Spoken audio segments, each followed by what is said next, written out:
Hello, everyone. We are live. Thank you very much for joining us for the fifth and final episode of the Monetary Forces series in which Izabella Kaminska and myself we take a closer look at an area that fascinates us both, and that is how blockchain technology is affecting the monetary forces that decide how the global economy works. She does so via her two newsletters, The Peg and The Blind Spot. I do so through Crypto is Macro Now, and we can both agree that there's just not enough hours in the day to keep up with the massive changes we're seeing these days, much faster than I'm sure either of us expected when we started on this journey. But it is an absolute privilege to have a front row seat to the changes that we're witnessing. So this is, as I said, the last episode of the series. And thank you very much for all of you who've been with us since the beginning. And welcome to those of you that are joining us for the first time. If any of you have missed any of the previous episodes, you can catch up on them. I have them uploaded on Crypto's Macro Now, open access. So do take a look. And also do send us feedback. We do want to know what you would like of this series going forward as we head into our summer break. And speaking of summer break, Izabella, what do you have planned? Oh, I'm very excited. I'm going to Antigua. I've never been before, and also to St. Bart's because this is a bit name droppy, but I got invited to Hugh Hendry's Acid Capital retreat, and you have to fly by Antigua, which is why I'm going to Antigua. I'm very lucky, and I'm very excited. There's going to be some interesting other people there, including Brent Johnson, who also writes a lot about stablecoins. So I'm sure we're going to get very geeky about stablecoins there. And yeah, I'm not sure who else will be there, but it's like a little retreat. And I mean, who can say no to going to St. Bart's? And my family In the are summer. tagging along. I know. Exactly. I think in it's the definitely summer as well. It could not have worked out better. And I'm sure we're going to get some interesting insights in your newsletter. So if anyone isn't subscribed to that, do so, because getting not only Isabella's insights, but also input from many of the other thinkers in the space is certainly a unique opportunity. I think so. And Noelle, what are you up to? You're just hanging out in what is already a holiday destination zone. Exactly. Isabel and I were talking earlier, and I was saying, I live in Madrid, which is where people come on holiday. So I have to be honest, I love Madrid in the summer. I have no desire to travel, especially when traveling is generally not much fun in the summer, and you'd find your neighbors wherever you ended up going anyway. I love Madrid in the summer because it does get a lot more peaceful. It does get relatively empty. It's hot, but I grew up in Africa, so I can handle that. Madrid in the summer is just lovely. So I'm looking forward to down pacing a bit. Is that even a term? Slowing down a bit, I guess, another way of saying, catching up on a lot of reading and, perfecting my watermelon cocktails, that kind of thing. Really excited. I think it's absolutely essential to take some time out, not least because all the European central bankers do. So we should as well. Yeah, that doesn't mean that anything slows down in the crypto space, though, or the macro space, as we are finding. There's a lot of things that are building, which no doubt we'll be keeping an eye on. And again, follow both Izabella and myself on our newsletters, and we'll keep you up to date with the aspects. We can't keep up with everything, but we do focus on what we think really matters for the intersection that we both cover. Now, the format that we normally do here is we'll cover 3 items that caught our attention last week that really speak to the big changes that we're witnessing in the intersection that I've mentioned. And then one of us takes a paper and actually reads it. And this gets you beyond the AI summaries, beyond the mainstream coverage, and extracts some of the overlooked points that we think really matter. And this week, it's Isabella's turn.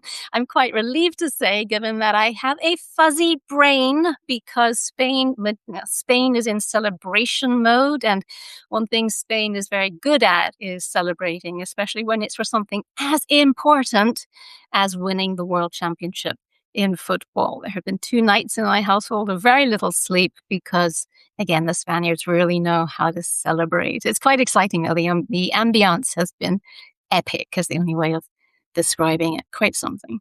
But I have to ask, are the Spanish also convinced that everything in that the world conspired in favor of, or rather FIFA conspired in favor of Argentina, and that they won despite the odds?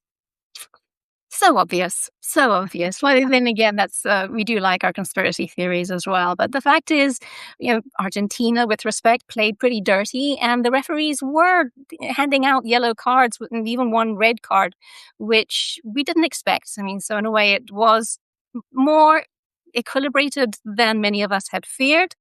And in the end, we won, which is really what matters. I did see a lovely picture of one of those boards they put out of pubs in the UK saying, "Come here and watch Spain versus FIFA on Sunday night," which I thought was very funny.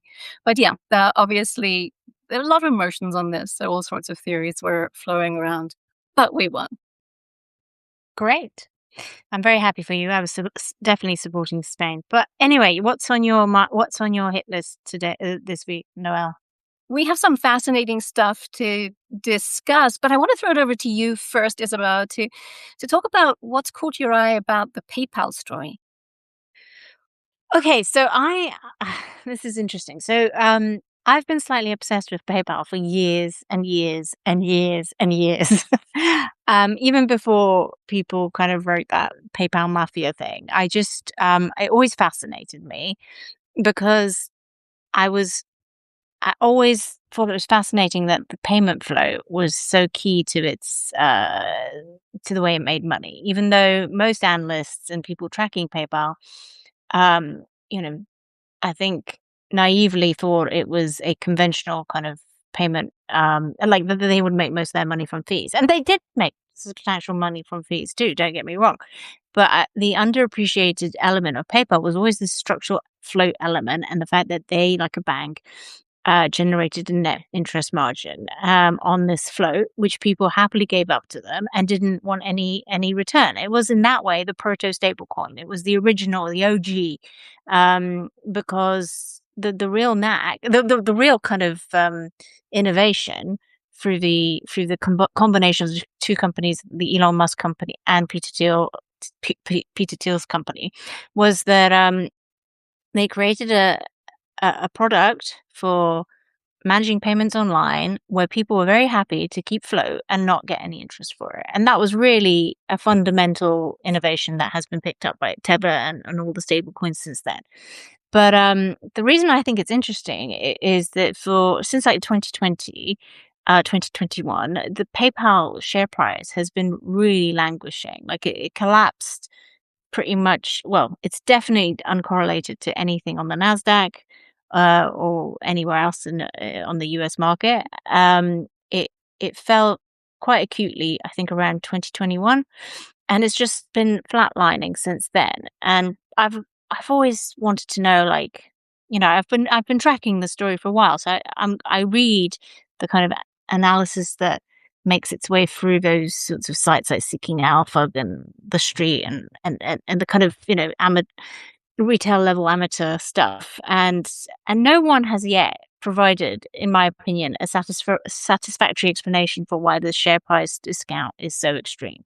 There's talk of the challenge, like the competition from Stripe, and I understand that Stripe has kind of made kind of entered into the same market and made it easier for I think developers to bolt into their system. I think PayPal is more clunky, so I get that, but I don't think that's responsible for. I don't think that narrative explains the persistence of the share price discount, and also, like, for years, I mean, that seemed like an obvious M&A opportunity. So I just think it's a kind of interesting. It's taken this long before Stripe made an approach at all, and everyone now is saying they offered, like, supposedly 53 billion, and I think Michael Burry has come out saying, "Oh, this is not enough. It should be more like 60 billion." But but maybe they know something we don't. Maybe they've done due diligence. Maybe there is a reason why 53 billion makes sense. Um, so I suspect there's another element to the story of PayPal, which is probably related to its incredibly complex um, corporate structure, which is spread across many different jurisdictions and involves a combination of entities which both have money transmission licenses or e-money type licenses, but also banking licenses. So it's key banking entities in Luxembourg, and in Luxembourg, as far as I can make out, it's not even a, and this is debatable, and I'd love it if somebody has more insight into this than me. But from my understanding, it's not like a pure bank. It has always it. I'm still getting to the bottom of whether it has the liquidity support that a conventional bank would from the central bank. It certainly does operate with central bank balances. It has some sort of minimum amount that it has to hold at central bank. But this you can tell from the result from its filings. However, there is a continuing sort of expectation throughout its paperwork that it draws liquidity support from the group at large, and in some way is backstopped by an entity in Singapore. Anyway, so I won't go into the details because it's incredibly complex, and I've only got part of the story myself. But there are questions in my mind over how the liquidity management is happening, and because of this hybrid status, that it's not a bank, not entirely a bank, it's not entirely a money transmitter. It's kind of like escaped scrutiny. And when you think about the level of attention that is, directed to Teva's reserve assets and what they're made up of, and, whether they are liquid, what duration, blah, blah, blah. And then you consider that in PayPal's strategy, we just have no idea about how it manages or actually um, backs the customer reserves the balances that it has. There's no requirement for it to be as transparent. The SEC filing completely, you just have a very broad brush uh, number that comes out. It's like 40 billion or so of customer balances, but we have no idea to what degree, how they're backed, where whether they're held in a banking entity. We do know that the entity in Luxembourg now, as of 2023, is entitled to use e-money balances for credit operations, which I think is really interesting as well. So that turns it into more of a bank, and people should be looking at asset quality and all the usual stuff that applies to banks, but they're not. They're still treating it, when you read all the kind of articles on the street and on Seeking Alpha, as a vanilla e-money kind of entity. So those are my thoughts. And I'll be very Do you interested what do to. you know about structure? I mean, again, especially with stablecoins, a lot of attention is going to the Genius Act over bankruptcy protection for stablecoin holders. And again, with PayPal, God forbid that should ever happen, but I imagine it'd be a nightmare to untangle. Well, exactly. So I think these questions need to be asked of PayPal, and nobody is asking them. And in fact, as far as I can see, there's almost zero reporting about any of the other entities that it operates through, and which, in theory, provide liquidity support to its entire operational base. There is, as far as I can see, nobody's poured over the Singapore entity filings, which are quite interesting. And I'm writing a story on it. I won't say anything now because I'm still trying to make sure I want to make sure I'm accurate. So I'm currently in the process of talking to bank analysts and people who know more about these things than I do to try and get to the bottom of what I'm seeing. But there is a lot of liquidity mismatch, and there is a lot of FX risk across the entire business, because PayPal obviously operates across many different currencies. And unlike a stablecoin where everything is properly segregated and backed, because of this banking dimension, they have to really kind of manage that risk d- on a corporate level themselves, much like a bank does. And but do they really operate to the same standards? I don't know. It'll be interesting to find out. And the other interesting element is that they have another entity in Luxembourg, which is it's like PayPal Treasury something or other. And this entity is, as far as I can see, and again, I don't want to misrepresent reality. And if anyone knows better, please do get in touch. But it seems to be like the treasury operation for the entire group, and it bears a lot of interesting and risky positions, and it's engaged in repo, securities lending, FX. It's almost like a internal hedge fund of PayPal, creating liquidity and operational opportunities for it across the group.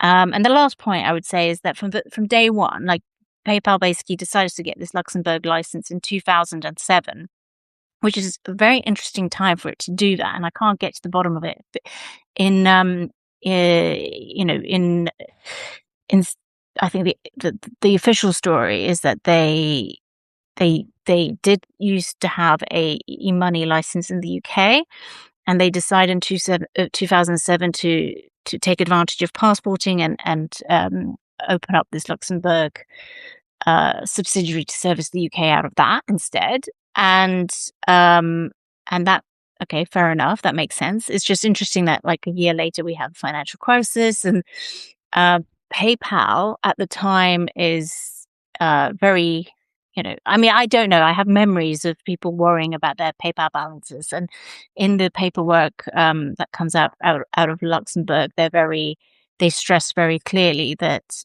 they were able to ride the storm and nothing happened and it was all great.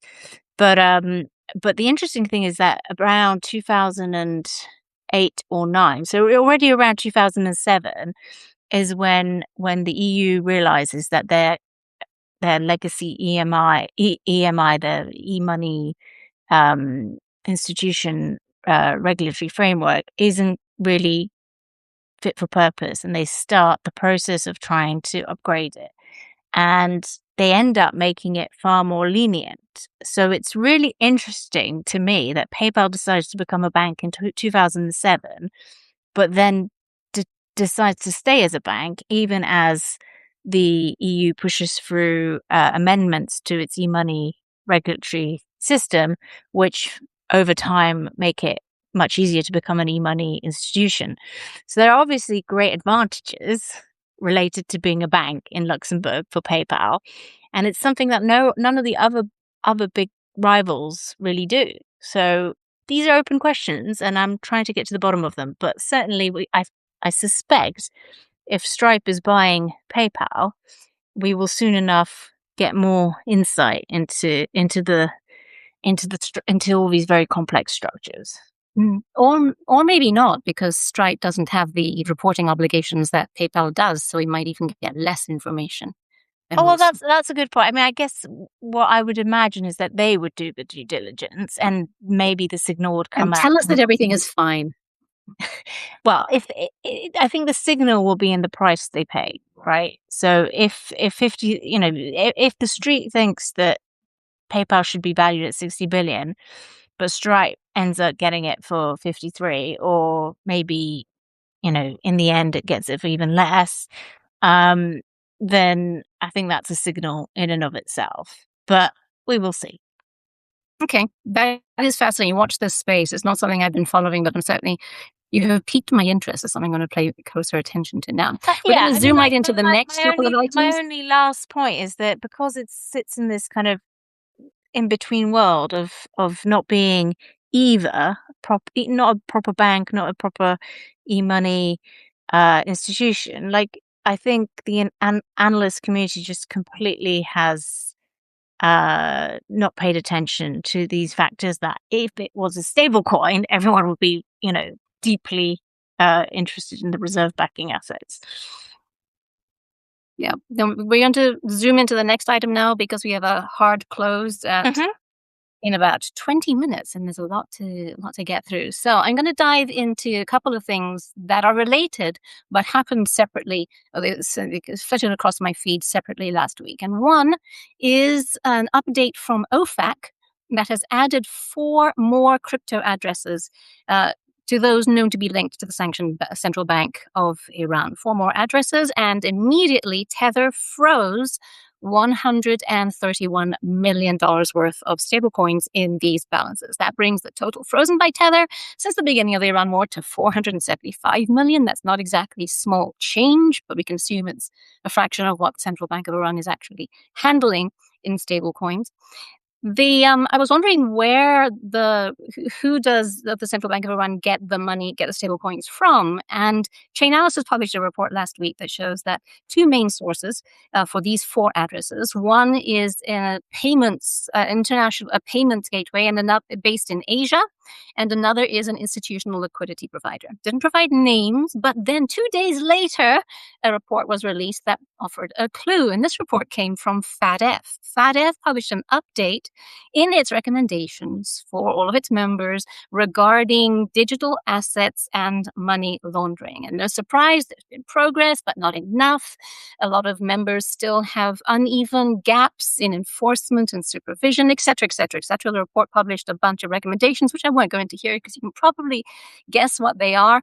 FATF recognizes as the key threats self-custody, DeFi, and, no surprise, stablecoins. You see how this ties in. And in the report, FATF was talking about an Asian financial conglomerate based in Cambodia that came up with an ingenious way to get around money laundering, which is why I presume that this is the one that has been transferring funds to the Central Bank of Iran. So, again, FATF didn't mention the name, but I did some digging, and it turns out that is a Cambodia company called Huoin, and I'm probably not pronouncing that correctly, but Huoin, based in Phnom Penh, and it has since folded, but in its day, it operated a payment company, a crypto exchange, and, I'm reading this in case I get it wrong, I'm quoting, what has been called the largest illicit marketplace in history. Now, this ran on Telegram, sold all sorts of really awful things and services, including the service of money laundering. Now, of course, this has been on the radar of the law enforcement authorities. FinCEN, OFAC put it on sanctions list.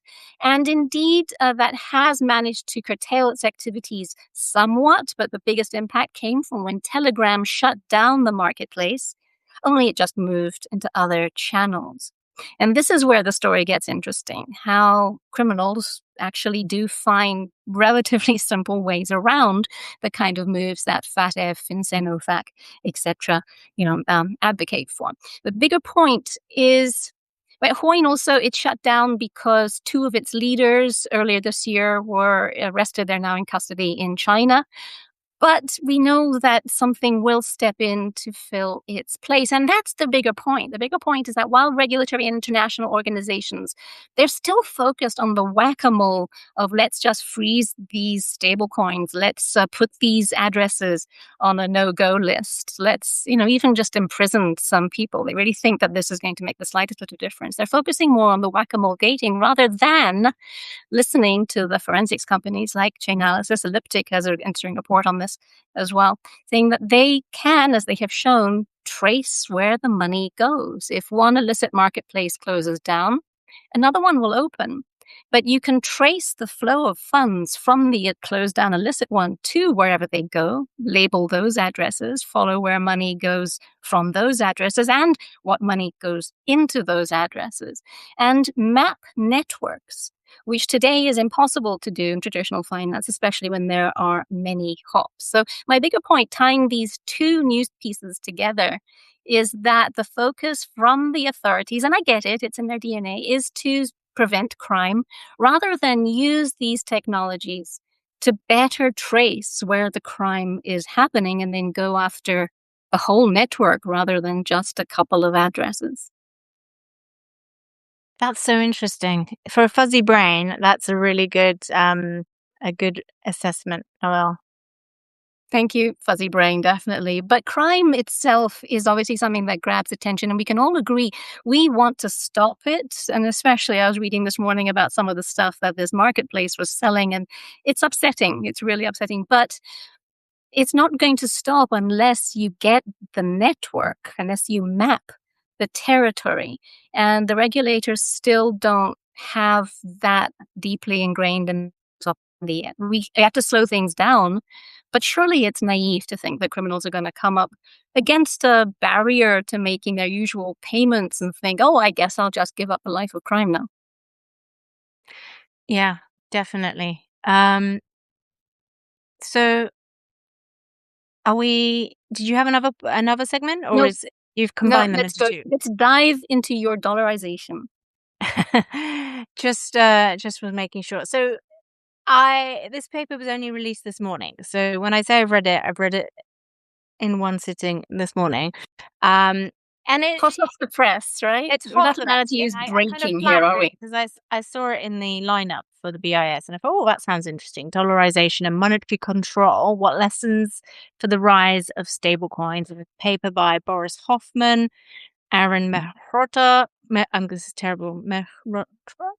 And Jan Pawlik. I've probably messed up all those names. Apologies. Anyway, so it's fresh off the press today, and I'm kind of obsessed with the role that stablecoins are playing in spreading dollarization. And the overarching theme here is that dollarization, once it starts, is very difficult to reverse, and therefore, understandably, if stablecoins are going to enable and facilitate dollarization even more so than historic uh, mechanisms, then that poses a real concern for many sovereign nations that are on the verge, say, or trying to kind of resist maybe dollarization to a certain degree.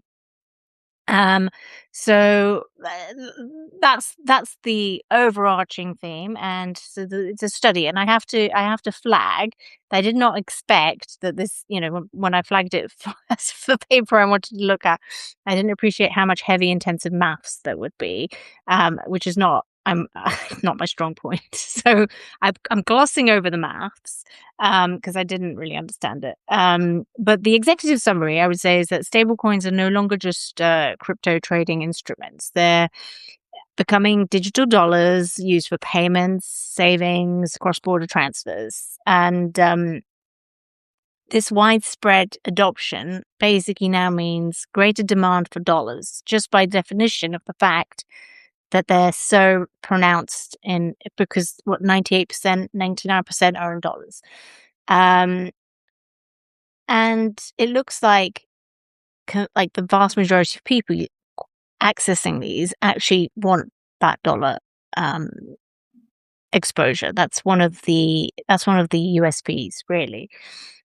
So when we talk about the rise of local stable coins, to what degree that in itself is interesting? Is it because are we trying to sell the technology underlying stablecoins? Is that what we want, or is the real big innovation of stablecoins just enabling access to the dollar? Because the two are somewhat different, right? In theory.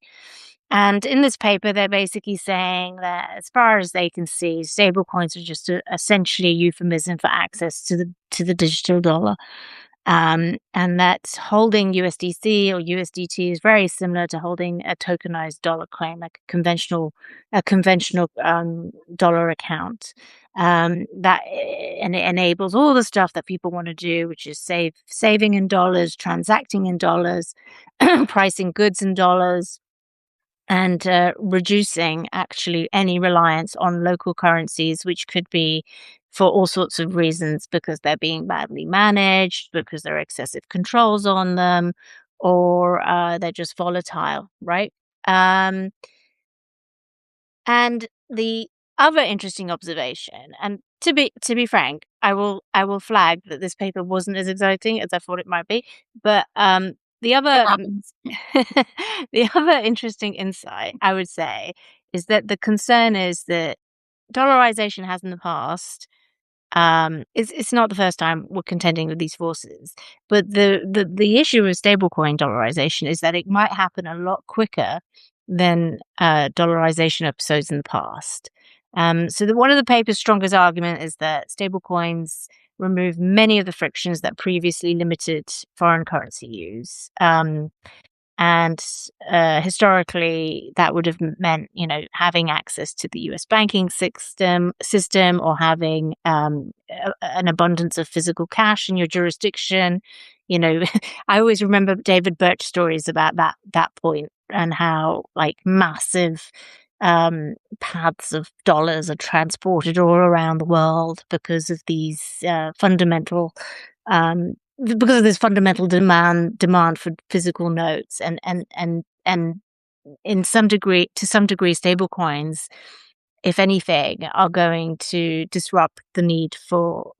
I mean, this is not mentioned in this paper, but it speaks to the point that that's a very costly way to transport dollars on these big pallets, and maybe actually, or in big bags.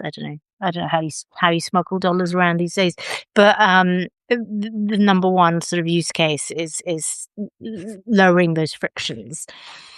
Um, and compared with traditional dollarization, this kind of ties in with that. They're cheaper, stablecoins are cheaper, more globally accessible, and they're transferable 24/7. Plus, they're programmable, integrated digital platforms. Um, so really, then there's a load of maths to prove this, which, as I said, has gone over my head. Um, the implications of the macroeconomics. It's the fact that um, when households and businesses increasingly use stablecoins, the domestic central banks are. I mean, again, this is probably stuff everybody knows, but they're going to lose influence over money demand, monetary transmission, domestic liquidity, interest rate policy. So, for example, if the central bank raises rates to fight inflation, but everyone is already saving in USDC instead of the local currency, domestic monetary policy is going to become much less effective. And stablecoins may also reduce the need for bank deposits more broadly in an economy, which then poses a massive issue for domestic financing. It makes the country far more, dependent on external FDI and foreign sources of capital, which a lot of countries obviously worry about. Um, then there's the geopolitical influence of the fact that it forces a closer connection to the US, which again may or may not be desirable from the perspective of many different jurisdictions. Um, Not least because, in a way, if you're opening up access to the dollar, if you're onboarding populations that haven't previously had access to the dollar, you are in a roundabout way creating additional net new demand for treasuries and the underlying backing assets of all these stable coins. We discussed this, I think, last week and the weeks before. To what degree that net new demand is really real. But I think the one area where it unquestionably is real and does drive new demand is when it applies to jurisdictions that would usually not have access to the dollar. So that is the biggest source of potential demand for underlying US treasuries. So I mean, the conclusion is a bit fuzzy. It's not super exciting. Nothing we didn't know any. It's nothing we didn't really already discuss at length. But it's basically that people are going to be very worried. A lot of jurisdictions are going to be worried about dollarization, watching it closely. And they also think, this is the last interesting point of the paper, at least from my perspective, the countries that are most susceptible to dollarization are the ones where they say the inclusion of exchange rate pass-through as an explanatory variable is more closely related to asset dollarization, including through a store of value motive. So basically, in jurisdictions where there is more sensitivity to exchange rate pass-through, so where there's where effectively, oh gosh, how can I say?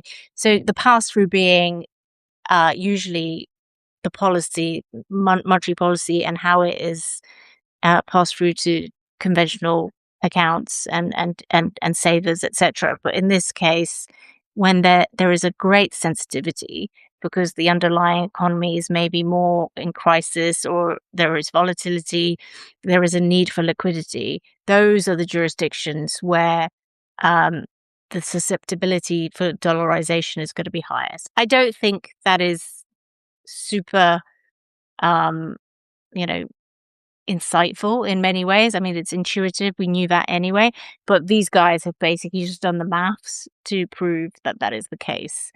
The higher the Maths, degree of pass maths is through, king.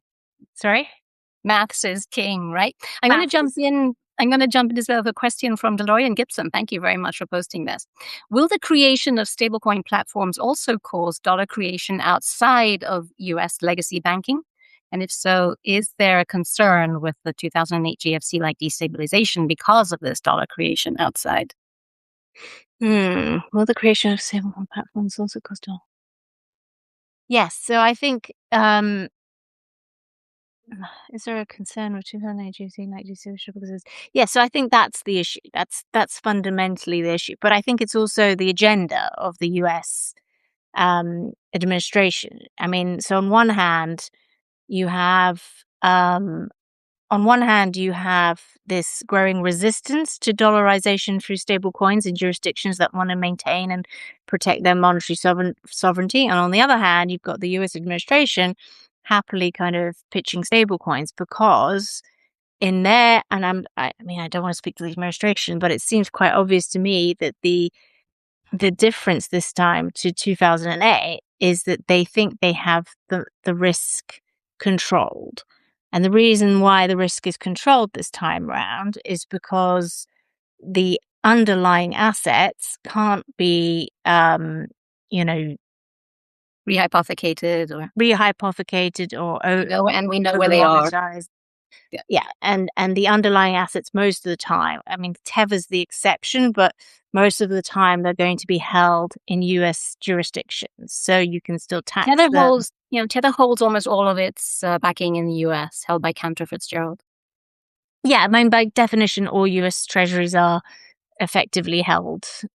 They all root back to the US in one way or another, but from a It has other assets as well. but You're right. from a entity perspective, I think the issue is like where you can apply taxes or where you can control or you can apply windfall taxes or whatever. Like so, Tether being based in El Salvador means that it is still a beneficiary of say the income derived from the underlying assets in a way that is extraterritorial. So it's much harder for the US to tax the proceeds. Whereas if everything is held by US based stablecoin companies that are officially regulated under Genius, then they're part of the US tax Yeah. net, right? So that's another advantage that they get.